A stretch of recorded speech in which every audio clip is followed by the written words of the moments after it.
Hello, welcome back to some more Great Dark Beyond reveals. Yesterday we saw priest cards, today we're seeing all of the hunter cards. I love when you see all of the class cards together, so you get the full picture of what is going to happen.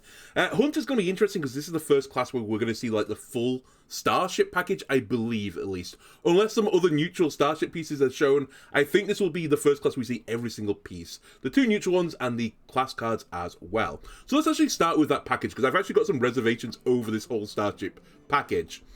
Specimen Claw, 3 mana 2/6 minion. After your opponent plays a minion, attack it, and has the starship piece tag on it. This is the effect that is on Swamp King Dread and on Gangster. Swamp King Dread was an overstated card, and actually, generally speaking, every single card that has this, because there are others which say after you attack an opponent's minion, after your opponent plays a minion, you attack it. The complete wrong way around of saying that. And typically these cards are overstated. I assume because your opponent can somewhat play around it to some degree, so you need a little bit of extra statage for the card to be better than just the average, 3 mana 3/4. Also, the effect is fairly weak in a vacuum. We've said that 3 mana 3/4s wouldn't see play in standard, so you need to give it a little bit of an extra oomph, as there's not much of an effect beyond the actual stats of the card. Swamp King Dread was 18 stats for 6 mana, so you're getting like 3 times the stats for the mana. Specimen Claw is 8 stats for 3. Gangster was 6 for 2. So I actually think that Specimen Claw might be the weakest of the 3 cards here. Also, Specimen Claw, and depending on how you look at this, can be seen as an advantage or disadvantage. Specimen Claw is less likely than the other cards to kill the minion your opponent plays. On the flip side, it's the most likely to live since it's statted more heavily in the health department. So it kind of depends on whether or not, you want to try and keep your minion on the board for a favorable trade after the turn it attacks something, or you're actually trying to snipe something that your opponent plays on like turn 4, for example, and just try and trade for example, in Gangster it was so good at trading into a 3-drop. Like if they played a 3 mana 3/4, for example, Gangster would trade into it for 2 mana. Very nice. Obviously you could play around Gangster, hence why I didn't see any play. But Specimen Claw, it's not really the most killingest of cards. Now, that being said, you can buff this card. Hunter has many different packages, because I don't think Hearthstone team can decide exactly what they want to do with the Hunter class right now. But there are board buffing cards, there are hand buffing cards. You can use this with Scup and Must Circle as well, because remember, Gilly still is a thing. Gilly also is a hand buff card as well. And there is actually a package that maybe fits all of this together. You could try and put this into the Spurfang, the whole package of minions that gain more attack have better effects packages. Because again, if you're giving this Specimen Claw, and the card we're about to see in a moment as well, just spoilers for the future, if you give all these cards a little bit more attack, they get a lot more extra oomph. So I think that's the way this Specimen Claw has been statted. The intention is that you're going to buff it in some way so it makes an even more favourable trade into an opposing minion. Let's look at the other starship piece now. I kind of alluded to it before. It's Biopod. It's a 2 mana 2/2 minion with Death Rattle. Deal damage equal to this minion's attack to a random enemy. And it's a starship piece. Now, if you do nothing to this card, the card is exactly a Volatile Skeleton. Now, you might be saying, Volatile Skeleton saw some play. I think it was in March of the Lich King, right? Yes, but no. The Volatile Skeleton itself didn't see any play. However, many cards did see play, and especially in Mage, that said this card does X, and also as a Y result, you get a Volatile Skeleton on top of it. And that was good because there was a Volatile Skeleton payoff in Mage, so that was like the one area we did see these cards. The actual minion itself was pretty weak, so if you don't buff this card in any way, shape, or form, it's an extremely weak effect in my opinion. Now, obviously, as I said, there are so many ways to buff minions' attacks and just stats in general in Hunter. I just show here as the example of the class of Bestial Madness, but you could do this with any of the cards I showed before. You could do it with Bird Watching, you can do it. I mean, just go look through the library of plus something on the keyword, and you will find many Hunter cards that will fit the bill. And this, finally, like as a whole package, allows us to start looking at this Starship package. I should, I guess, add on to the other card, by the way. At what point do I think that card would have seen play with the effect of deal damage equal to this minion's attack? Assuming, you couldn't buff it much beyond this.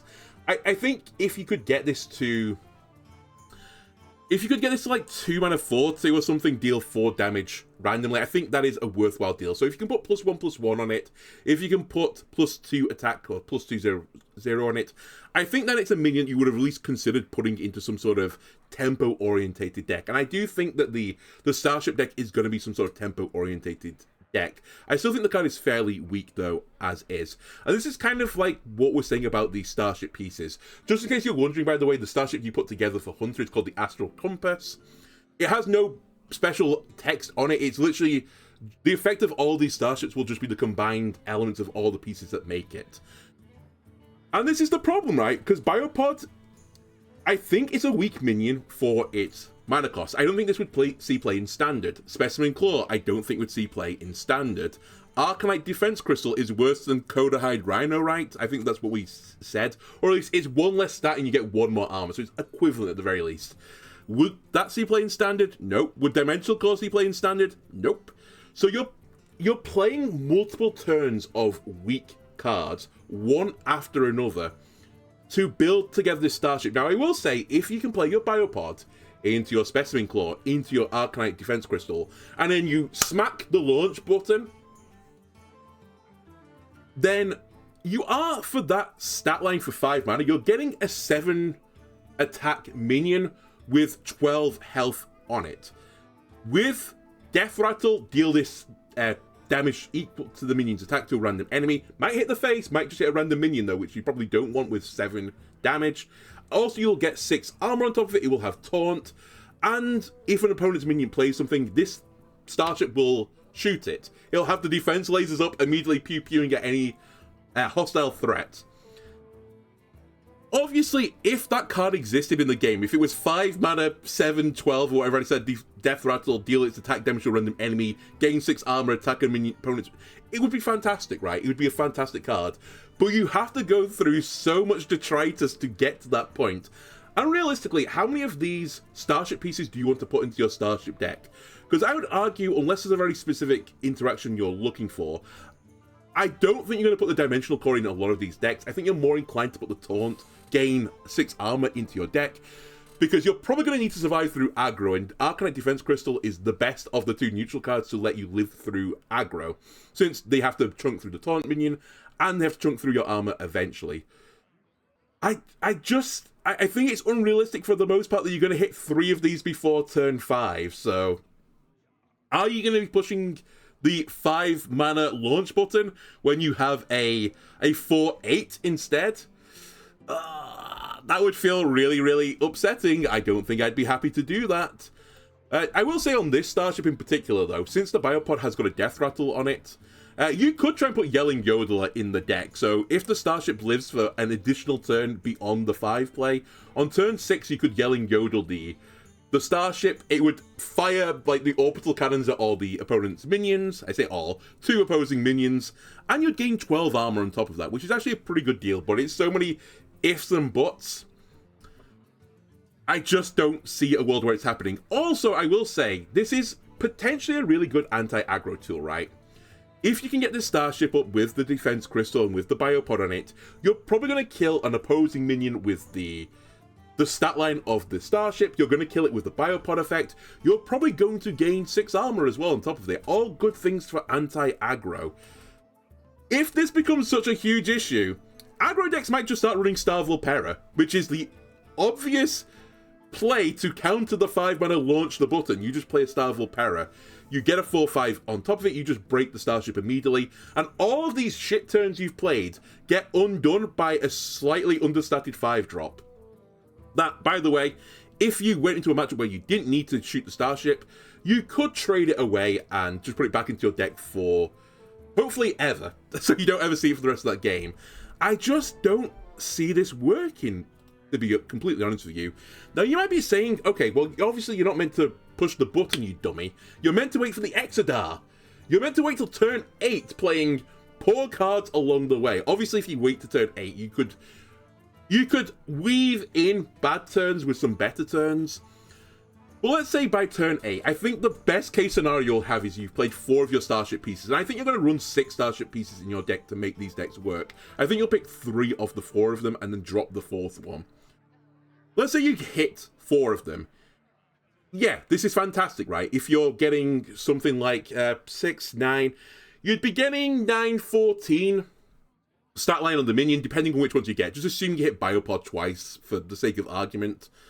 You get that set of stat line, you launch it, you get the 610 on top of it, and then you get to pick one of the effects of the protocols. By the way, the protocol, one of them is deal damage equal to its split amongst all enemy minions. One of is gain double the amount of health as armor, and then the other one is give you the pieces back that they cost 1.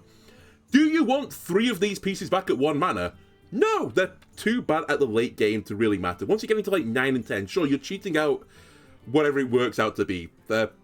7 mana, I think it is, all in all in the cheat. But the cards themselves are so like weak that it's just a drop in the ocean at that point. And also bearing in mind these cards are overstated, so even the reduction is just bringing them closer to the range where these cards maybe would have seen some play.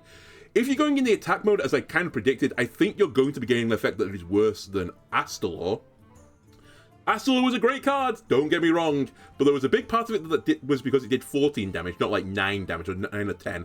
I will say I think I've under-egged the armor a little bit. I think the armor one is actually going to be an option you pick fairly frequently, to be honest with you. Getting like 28 armorish or there or thereabouts is actually a pretty big deal, especially against something that's more tempo-orientated than you. But it's just... I just feel like it's going to get undone by stuff. For example, what if your opponent just plays Aman'Thul? Aman'Thul is seeing play an Overhill Priest right now, a very strong deck. What if they play Yogg-Saron and steal your Starship? Yogg-Saron is seeing play in a lot of Druid decks right now, actually seeing a lot of play in a few decks. What if they Amatus it, a card they're seeing play in Handbuff Paladin, and you just reduce them back down to 2/2s and basically make the card completely worthless? What if they Ziliax it in a poisonous Unkiliax mode? Druid runs that.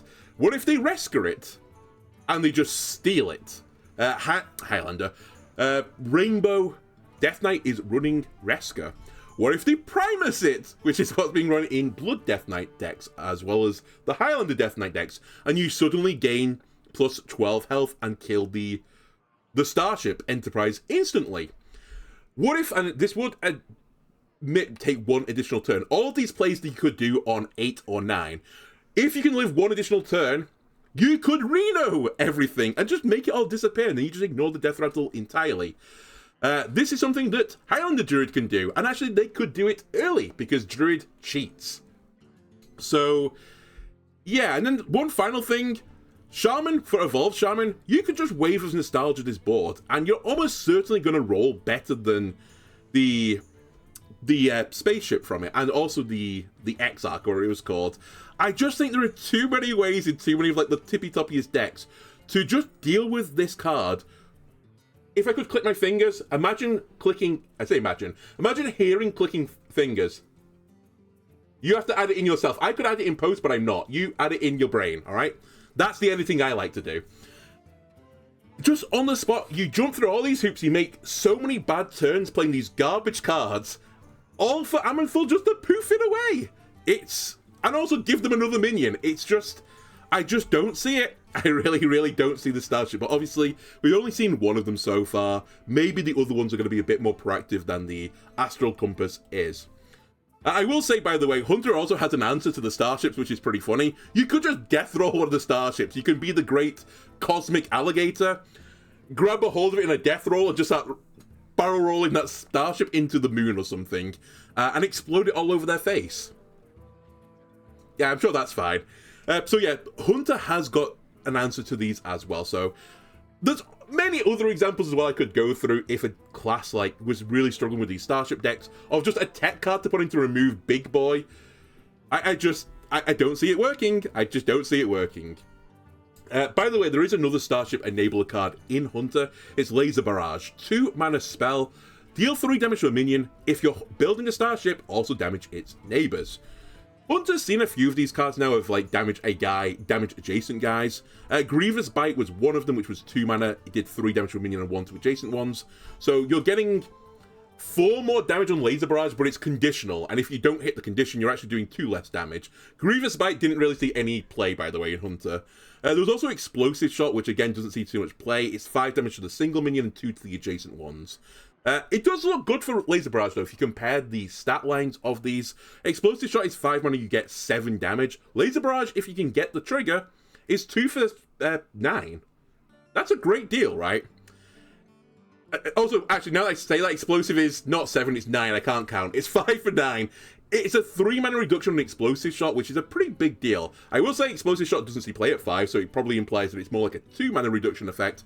Also, the problem with this, and I've mentioned this before in the other Building a Starship cards, you're going to need to be able to play a starship. Also worth noting, Hunter has access to Punch Card. This was added in the mini set recently. If you want to really have this cleave effect, Punch Card is so much more consistent. That is 3 mana. You get 3 damage on your face, you swing into a minion, and then you deal 9 damage cleave. Obviously, on Punch Card, it's 1 more mana and you're going to take some face damage in the process, but if the whole idea of this card, and it's kind of what I think Laser Barrage is meant to be, is some sort of anti-aggro tool, Punch Card just does the job more consistently. And by the way, this is 0 play right now, in both Warrior and in Hunter, funnily enough. But yeah, getting back to these Starship pieces, the Starship pieces are all more expensive than Laser Barrage, with the exception of Biopod, which is the same mana cost. So really the dream for Laser Barrage is that you coin Biopod on 1, you kill the Biopod on 2, and then play a Laser Barrage to do 9 cleave damage to 3 opposing imaginary minions, which you just don't need the 9 damage for. I just think it's... I think it's just a complete irrelevance, to be completely honest with you. It's too niche an interaction, and it just won't matter. I just don't see this card working. I don't see the Starship package working as a whole, but certainly this card doesn't push it in that direction. A card that does push you in the direction, though, of playing Hunter is maybe the best Hunter card printed in about 2 years. It's Exarch Nayeli. Nayel? We'll go with Nayel. By the way, I always praised Hunter as being the first class where I can pronounce all the cards in it, until this one was shown, and I was like, oh god, I don't know how to pronounce this. We'll go with Nayel. 3 mana, 3/4, Draenei, Battlecry, replace your hero power with Tracking, and Tracking is 1 mana, discover a card from your deck. Insane card! Like, honestly, one of the most class-defining, insane cards has been printed for quite some time. I'm actually struggling to think of an equivalent. It's almost like what Astalor, what Zeliax was just to the game of Hearthstone, is what this is going to be for Hunter. I just see this being played in every Hunter deck. I want to draw you a comparison here. I normally draw the comparisons to cards, but instead I'm going to draw you a comparison to a button. Warlock's button is Life Tap. It is 2 mana, draw a card, and take 2 damage. And this is generally considered as one of the best, if not the best button in the game of Hearthstone. Tracking is draw 1 card with no downside. And actually it has an upside, because you discover the card. You actually get a better than draw a card. You pick the best option of 3 cards. And if that wasn't enough, it costs 1 less than the Life Tap. It's insane. And by the way, there's no conditional stuff for this for Exarch Nayel. There's no, it has to be a Highlander deck. There is no, you have to do this multiple times per turn. No hoops to jump through. You just play a 3 mana 3/4. That's not even that understated. That's incredible. Truly, truly incredible. The other comparison I want to draw is not even into the main game of Hearthstone.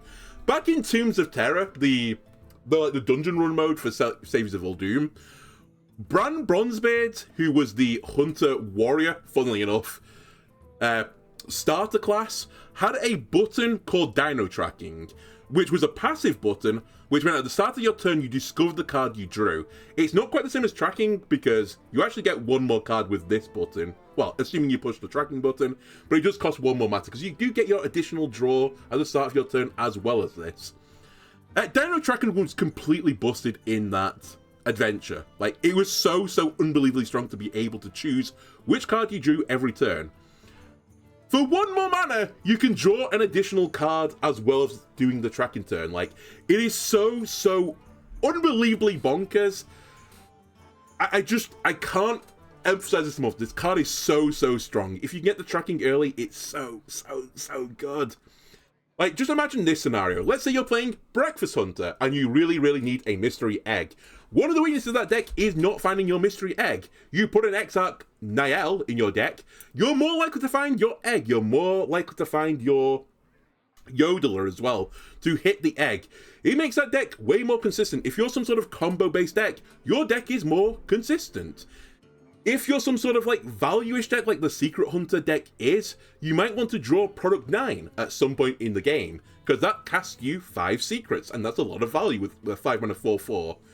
You can Nael to find the Product 9, also at the same time avoiding maybe some secrets that you don't want to play during that game. Like, it's not just getting the cards you want, it's getting the cards you don't want as well. It just improves everything. It improves, like, all of your matchups. Like, it's so unbelievably strong. Actually, before I get onto this card as well, if you're an aggro deck, it fills out your curve potentially really nicely. I do appreciate you spending 1 mana on an aggro deck, which is probably not what you want to do in the early game. But if you're getting like to turns 4 and 5, you do just need the refill. One of the reasons that Zoo Warlock classically has been a strong class for that type of archetype is the button. It gives you a refill. Hunter really liked card draw. They haven't got a lot of good card draw right now. This is insane card draw, so I expect to see Nael in aggro decks. I expect to see it in combo decks. I expect to see it in value decks.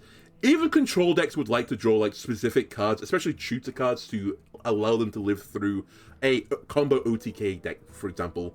By the way, if you really want this card, you can use Troubled Mechanic to Spell Burst to draw it, as it has got a tribe as well. Not only is it insane, it has a tribe on top of it, so you can tutor for this card as well if you want. The final thing I'll mention about this is I was trying to find some ways. I think there's more stuff you can do in Wild with conditional effects upon pushing the button. Making your button half the cost is normally good for those decks which want you to push the button. Unfortunately, there's not a lot of support right now in Standard. There's Sing-Along Buddy, but do I really think you're going to be spending 2 additional mana to then push your button to discover 2 cards instead of just getting 1? I think that's too much of a pipe dream. It's too slow. There's also Dragonbane that exists, and Dragonbane does somewhat get better by not being the 2 mana button that does 2 damage, I'll admit. And instead is 1 mana, you get 5 damage. Just doing the quick maths on that, like 2s into 7s and 1s into 5, you're better off on the 1s into 5 plays. But I don't see this button package being a thing. Oh, and by the way, this isn't just a standalone card. There is support for this card as well, in case you didn't think it was good enough. Rangari Scout, 1 mana 1/2 Draenei. After you discover a card, get a copy of it. Okay, sure, why not? My button is unbelievably strong. Why not get more value on my button? Yes, that seems good. I'll just draw 3 cards a turn. Very good. Yeah, this card is potentially really insane. If you can get Nael off early enough to, you know, especially before the Rangari Scout, then Rangari Scout basically becomes similar to Selective Breeder. That was a 2 mana 1/3. Discover a copy of a beast in your deck. And this card was pretty strong, to be completely honest with you. Now, bearing in mind, Scout, it isn't specific for a beast, which is both good and bad, because it makes your pool slightly wider. However, it is a card in your deck, so it was a card that you thought was good enough to put in your deck in the first place. Also, the copy goes into your hand, rather than with Breeder, where the copy went into your hand, but the original stayed in the deck. You get the original with the Rangari Scout as well as the copy. So you're getting like 1 additional card on top of this. You are losing 1 stat for it in total, because you're spending 2 mana, including the button press. That is really strong, though. It is obviously a little bit more hoops to jump through than Selective Breeder, so I don't think it's quite a like-for-like comparison, but if you're running some sort of value Hunter deck, this card will be in that deck with Exarch Nael. I'm promising you that will be a thing. By the way, there's obviously other ways to discover. You don't just need to use Nael. You could Birdwatch, for example. Play your Scout on turn 1. There's a decent chance it's going to live through some of the classes at least. You play your Birdwatching on 2. You discover a minion from your deck. You get a copy of it with Rangari Scout. Now, I don't actually know this, how the ordering triggers. Do you get the copy once you discover a minion from your deck? Effect happens in Birdwatching, and then, therefore, the copy you get from the Rangari Scout gets the +2/+1, or not. Either way, it's a pretty good trigger to give you another copy of a card, and maybe you get a buff. I assume because Birdwatching exists, that it actually orders the way you want it to work and you get another +2/+1. In which case, it's actually very strong, but I'm not 100% certain. I'm actually like 40% certain that's the way the interaction will work. You can also use this with something like Tidepool Pupil. I know it's not as strong as it once was. It's been nerfed to 2 mana, which is a pretty big deal when your card originally was 1 mana. But if you play 3 different spells and you play the Tide Pool Pupil with a Rangari Scout onto the board, you get 2 copies of the spell that you're trying to keep in your hand. And if you're trying to set up some sort of combo OTK deck and you might need 4 copies of a card, that's the way to get 4 copies of the card with the Rangari Scout. So, kind of an interesting idea of a deck. Oh, and then finally, Marin is probably going to be in this Value Hunter deck that I'm kind of envisaging. One of the options from Marin is a Discover card. Look forward to Zarog's Crown giving your opponent 2 legendary minions, all I'm going to say. By the way, there's more support for the Discover Hunter archetype. There is Detailed Notes, a 2-mana spell. Discover a beast that costs 5 or more, reduce its cost by 2. On paper, a pretty underwhelming looking card. But when you actually start to think about it a little bit, it's actually not terrible, I think. It's fairly similar to Toy Snatching Geist in some regards. I actually think the Geist is better than Detailed Notes. Toy Snatching Geist is a 3-mana 2/1 undead. This discovered an undead and discounted by the cost equal to this minion's attack. If you did nothing to this card, it meant you're discovering an undead and discounting it by 2. Very similar to Detailed Notes, right? Now, the pool was finer, like, for Detailed Notes. There are very much fewer beasts that cost 5 or more than just undead that exist for Death Knight. On the flip side, though, you could buff the Toy Snatching Geist to get more of a discount. And by the way, if you actually just do this without a discount, you can kind of see that the Toy Snatching Geist effect of it is about a 2-mana-ish effect, similar to Detailed Notes. And then the 1 extra mana for Toy Snatching Geist is giving you a 2/1 stat line, which is a typical stat line of a 1-drop. And when you package that together, it makes it even better. So I do think that the Geist is better. Also, it does give you a gigantic minion as well, so it's an additional bit of value on top of it. That being said, just because of the archetype around the Detailed Notes with this Discover package, if Discover Hunter is going to be a thing, I think Detailed Notes will see play in that deck. The other card you could compare this to is Waxmancy, which was a rogue spell that discovered a Batcry minion and you reduce its cost by 2. However, the pool of Batcry minions in Hearthstone, at least at the time and still currently, is definitely bigger than the pool of beasts that cost 5 or more. So I think because of the inconsistency with Waxmancy, it just wouldn't have ever seen play. Detailed Notes, though, I do see a world. It is a bit of those, I spend 2 mana, do nothing type of cards, but hell, if you hit a 5-drop specifically, that's a pretty good turn 3 play for you next time. By the way, here are all the 5-cost beasts, or more, sorry. There is Cash Cow. What if you hit a Cash Cow with this, and you turn it into a 3-mana 3/7 with Taunt? Whenever it takes damage, you get a coin, and you play that on your next turn. Sure, you did nothing on turn 2, particularly, but you're going to get a Cash Cow. Fantastic. Bearing in mind as well with the...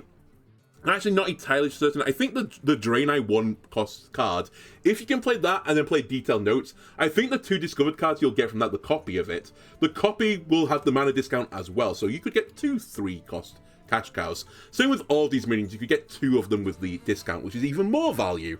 You can also hit Product 9, for example, if you're playing some sort of secret package. Spurfang, Hollowhound, Mr. Muckler would be a pretty insane one to play on 4. Havana as well would be a 4-drop. Sasquatch, Tyrannosaurus, King Plush, and Banjo. So that is it from the Hunter side of things. Bearing in mind as well, if you didn't want to get Product 9, for example, you can just not. You're discovering. You can pick not the shit options. I know, Kel Surprise, you can pick the not bad option. And generally speaking, at least from the Hunter side of things, I don't think there's many bad gets here. Generally speaking, most of them are fine when you get a 2-mana discount. In Neutral Land, there's actually way fewer. There are the 2 amalgams, the new mutating life form, the 1 amalgam band, the new light fused mana saber as well. There are 3 beasts that have been added. And then there's Origami Frog, Stranglethorn Tiger, the Beach Whale, Amplified Elk, and Thunderbringer as well. I think the neutral pool is a little bit weaker, but there are some cards in there that are a little bit more techish if you really, really needed them. For example, if you were like going up against someone's Super Starship 10 million, Origami Frog might be really annoying for them. You might just steal all the attack of the Starship and then just run the frog into the Starship. What would win? 1 Interstellar Boy or 1 Paper Folded Frog? The Paper Folded Frog might win, unironically so. Yeah, I can see this being a fairly strong card, to be completely honest with you. But I think outside of this Discover a Beast type package, or just Discover a package, I think the card would be too weak to see some played standard, so it definitely needs the additional support around it. So okay, what are the payoffs for discovering stuff? Well, we have Parallax Cannon. 3 mana 2/3 weapon. Has +2 attack if you discovered this turn. Spell burst, your hero is immune this turn. Potentially on paper this weapon is bonkers as long as you can keep discovering. Obviously, you want to Nael so that you have a 1 mana discoverable effect, so you can just keep the Parallax Cannon charged, so to speak. And if you can keep it charged, it is the stat line of Frostboard, which was a 6 mana weapon. Actually, I looked through the annals of Hearthstone. Every weapon that has a 4/3 stat line has been 6 mana. Most of them have had another effect on top of them, but like, you normally have to spend more, like the more stats you get on a weapon, the more money you have to pay for it, but like, it's more than just linear, it's more like exponential. Because you have to remember, like, Frostmourne inside of the weapon has effectively 12 damage locked into the weapon. It's over 3 turns, but it's 12 damage. Parallax Cannon is 12 damage for 3 mana, as long as you can keep the discovering up. In the past, I'm old enough to remember Weapon Warrior. They used to run Arcanite Reaper in that deck, and the idea was you tried to put 1 more durability on the weapon, in which case the Reaper did 15 damage for 5 mana. And that was deemed strong enough. And now, you know, times have changed, I've got greyer and a bit longer in the tooth, but I can see Parallax Cannon seems play in some sort of like value discovery mid-range hunter type of deck, just to fend off aggro decks. There's also some fun stuff you can do with the spell burst, I didn't really mention it. You could try and put some warrior cards into your deck, you could try and put punch card on it, in which case if you can discover and play the punch card and play the, obviously have the Parallax Cannon on board, and not have used the spell burst at that point, you're doing 7 damage with the cannon on that turn, and it cleaves for 7 damage, and you don't take any face damage. That's a pretty good control card. It is a 3 cards, you know, 7 mana combo, including the button. Actually, I guess all in all it's 4 combo, because you need Nael as well before that. But even without the discover aspect, if you just do punch card into spell burst, it's 6 mana combo cleave for 5 damage, like 15 damage in total, and you don't take damage back. It verges on like stuff like Super Collider type territory, where it's very good at removing wider boards of minions. And if you want to be a value deck, you're going to have to live through the early aggression of the aggro decks, and maybe this is just the combo you need. Maybe this is the niche punch card wanted. I'm not convinced by that, by the way, but I can definitely see Parallax Cannon seeing some play in, and the spell burst will just be done by a random spell at some point to save you a little bit of extra damage to the face. Perhaps the spell you're going to cast is Alien Encounters. 5 mana hunter spell. Summon 2 2/5 beasts with taunt. Cost 1 less for each card you've discovered this game. Alright, I'm just going to say it. This is insane. This is a really good card. For 14 stats, you're spending 5 mana, and it all has taunt. And that is without the discounting. You can discount this card. That's incredible. Fully enough, the card that this reminds me of, and almost every card that says summon 2 big boys with taunt on a spell, it reminds me of Best in Shell. This was a druid card that did see a little bit of testing at the very least to be an anti-aggro tool. This gave you 18 stats for 6 mana, so the deal is actually slightly better than on the Aliens Encounters, but it comes up 1 turn later, which is actually a pretty big deal when you're trying to use this as like an anti-aggro type card. I will say, on the plus side is Best of Shell was you could also trade it in case you didn't want it. Maybe you weren't in an aggro matchup and you just didn't care about this card. Alien Encounters, though, you can discount this card, so I say like it's worse than Best in Shell. It's only worse at 5 mana, and it's still not bad at 5 mana. If you get this down to 4, and there's a pretty good chance you're going to discover a card before turn 5, actually by turn 4 in fact, there's a decent chance you'll hit it 1 time. I think this being played on 4 is well worth the cost. 4 mana, gain 14 stats with taunt. Do I think that's good enough for standard? Yeah, I think that's good enough for standard. It's like the ultimate roadblock as well versus some of the aggro decks out there. I think this is going to be a really key card in this Discover package, and I actually think this is a really nice payoff for discovering. Even on a later turn, if you can just slide this in somewhere as a 0 mana spell, it's a dream. A dream come true. In terms of this discovering effect, by the way, or the cost 1 less effect, we've seen this type of card many times before, never on discovering though. Vengeful Walloper saw some play in Rush, Demon Hunter, and that cost 1 less for every Outcast card you played. Thing from Below saw some play in Shaman, doesn't really see any play anymore, for every totem you summon during the course of a game. Then we had like rogue cards which were adding rogue or non-rogue class cards to your hand. These did see some play, but the main reason, and the main reason these saw a lot of play was it's pretty easy to discount these cards to 0 mana, especially Wild Paw Null, which is like infamously easy to discount to 0, including on turn 1. So I think Alien Encounters is actually power levels closer to Vengeful Walloper, which isn't a bad thing because Vengeful Walloper saw play. I'd also say it's somewhat closer to Thing from Below, but Thing from Below, the only times it ever sees play is if there's a strong totem package, sorry, and currently there isn't really a totem package at all, so the card doesn't see any play. If there was, though, Thing from Below does occasionally see a little bit of play on the old ladder. I definitely think Alien Encounters, with the Discovering effect, will see some play as well. Now we get to some really odd cards. I don't really know what this is meant to fit in with the rest of the package. It just sort of feels like Death Rattle Hunter is also a package. Anyway, we have Extraterrestrial Egg. 2 mana 0/2 Egg. Death Rattle summon a 3/5 beast that attacks the lowest health enemy. And I believe the beast is going to be this Egg Burster. On paper, this card is actually kind of nuts. Like, through the annals again of Hearthstone, we've seen so many cards with eggs. They're all 0 attack minions. They all have like some sort of health on them. I know Cal Surprise, otherwise it would just explode, but they're 0 something minions. Dragon Egg was a 0/2, Foul Egg was 0/2, Devil Saw was 0/3, and Nerubian Egg was 0/2 as well. Classical, the eggs all have Death Rattles on them as well. Dragon Egg was an exception. There are some other exceptions in the egg department as well. Now, I don't know if people agree with this, but I think classically or historically, the best egg that's ever existed in the game is Nerubian Egg. It's probably the one that most people have tried to abuse in some way because it's the most tempoist of the eggs. Devil Saw Egg is also pretty close to that. Death Rattle Hunter used to use Devil Saw Egg, I believe, in that deck to proc the Death Rattle with some sort of Hunter spell in a proactive way, to leave the egg on the board so that you could practically destroy it again some other way later down the line. But Nerubian Egg, at least in the recent times, if you can destroy that thing in a way that leaves the egg on the board, or you can spread the Death Rattle to something else, or you could break the Death Rattle twice with some effect. If you can do that on curve, like 2 into 3, it's such a scary play if you suddenly on turn 3 have 2 8/8s, or say 8/8s, 2 4/4s on the board, sorry, 8/8 in stat line. If it was 2 8/8s on 3, that would be very, very scary. But no, 8/8 stat lines on 3, and the egg might stay on the board. That is really, really frightening, and you always get this situation, especially into these Death Rattle decks, of do I want to break my opponent's egg for them so they can't abuse it? But in the process, I'm going to lose a huge amount of tempo doing that. Like, it's a horrible, horrible trade because I've effectively done their job for them. They don't have to play the mana to do it.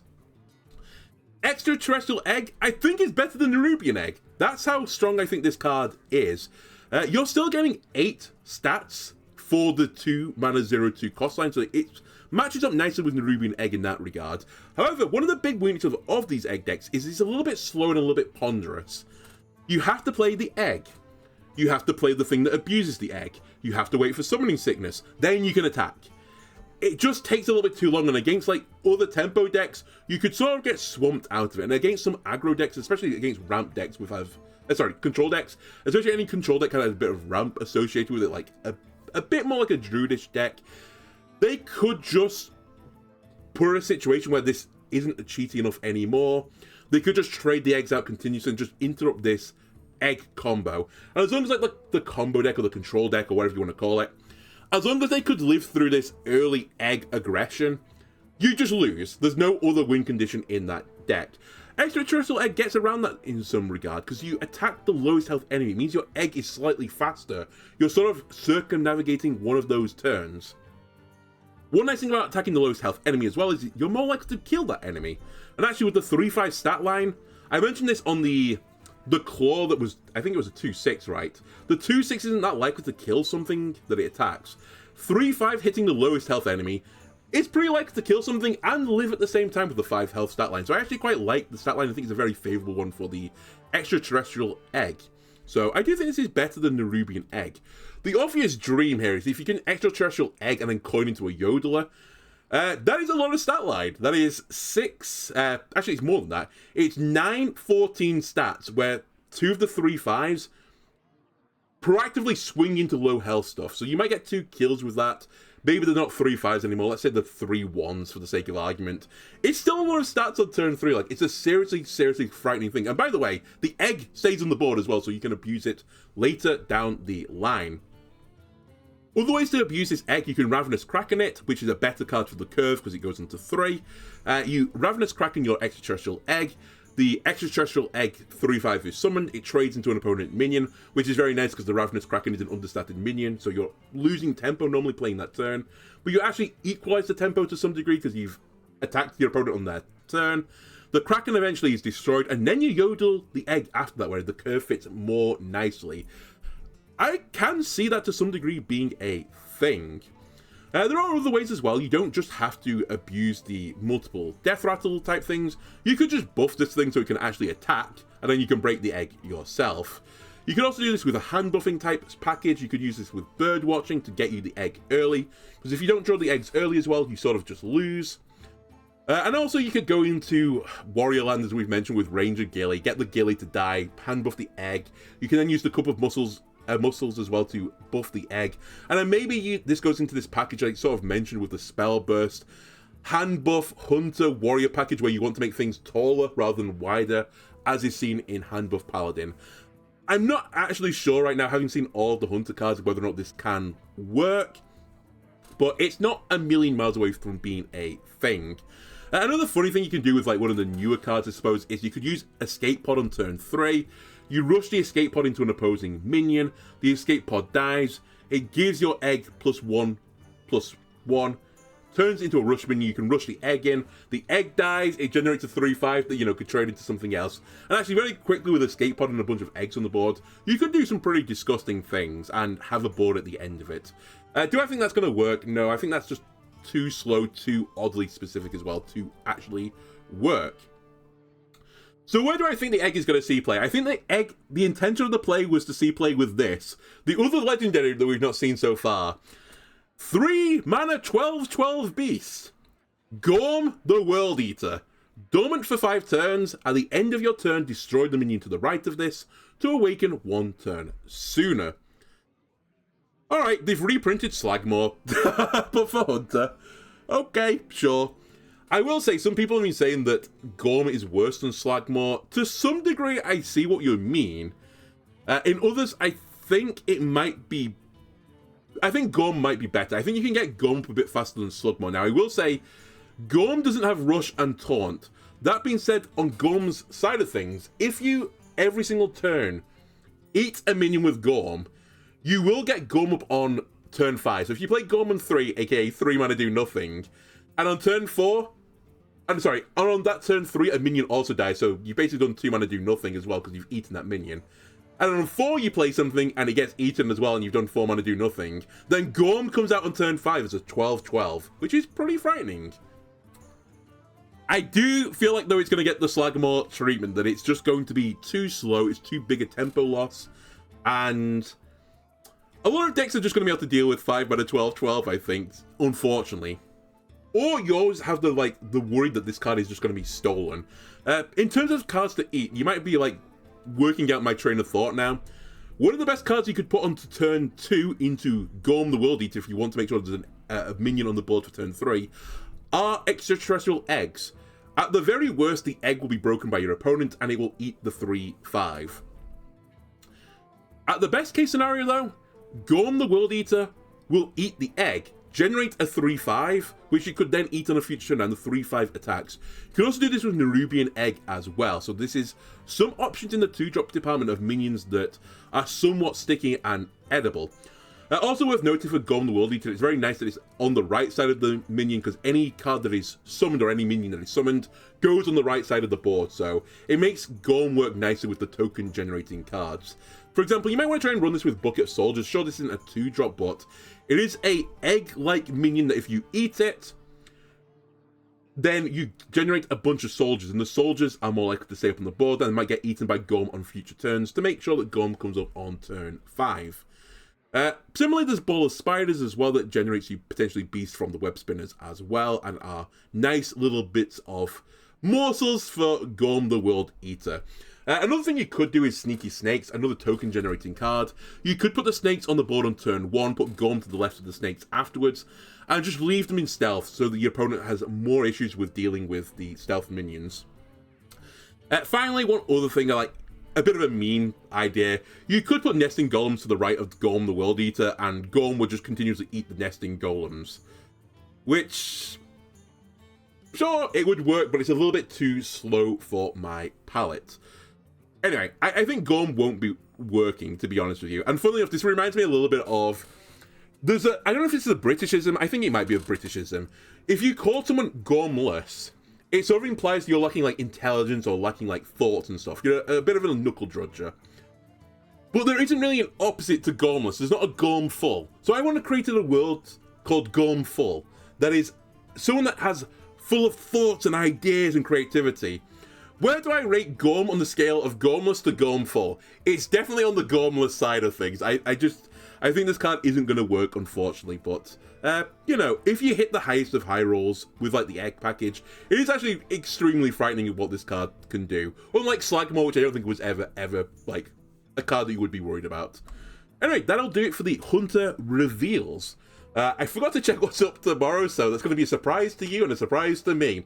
Anyway, if you enjoyed this, why not leave a like, comment, subscribe, everything helps me out, and I'll see you next time. Bye!